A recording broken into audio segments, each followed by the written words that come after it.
Good morning and welcome to this reflection for Monday the 18th of May. Today we continue the series of reflections on the I am statements of Jesus in the Gospel of John, and you may have followed along with some of those already. There are 7 of these statements, and we looked at a couple of weeks ago 2 of them, I am the bread of life and I am the light of the world. And today we dig into chapter 10, where Jesus uses as an extended metaphor about sheep farming to help his listeners to understand who he is. The more famous of the 2 I am statements in this chapter includes I am the good shepherd, and we'll think about that in the next reflection on Wednesday. But first in this passage, it is the unusual picture that Jesus paints when he says, I am the gate for the sheep. What does he mean by this? Well, in the ancient world, sheep pens were often circular enclosures with high enough walls that a wolf or other predator would find it hard to get over. These enclosures might have been made from stone, and often were, and had a wooden gate or sometimes no gate at all. For the shepherds would often sleep in the area where the gate should be, keeping watch, instantly alert to danger should the sheep be threatened by predators.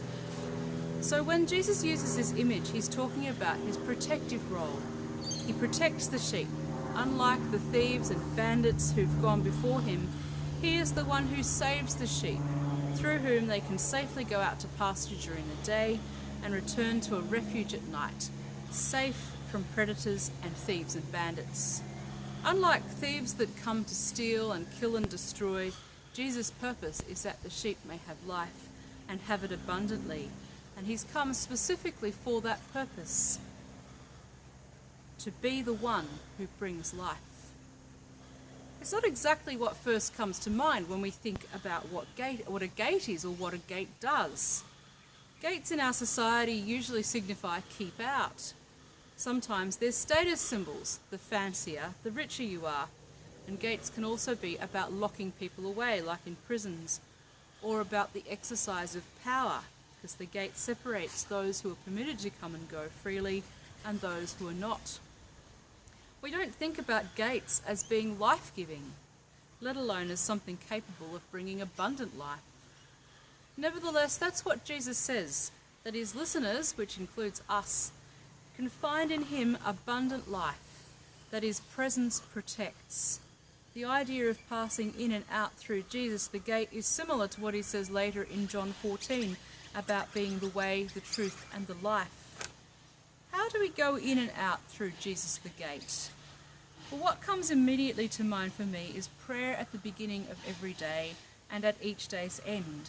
That we begin our day by chewing on Scripture, by connecting with Jesus' presence in us, and that we conclude the day by sitting with him and looking back over how the day has been for us, committing it all, the good and the bad, into his gentle hands.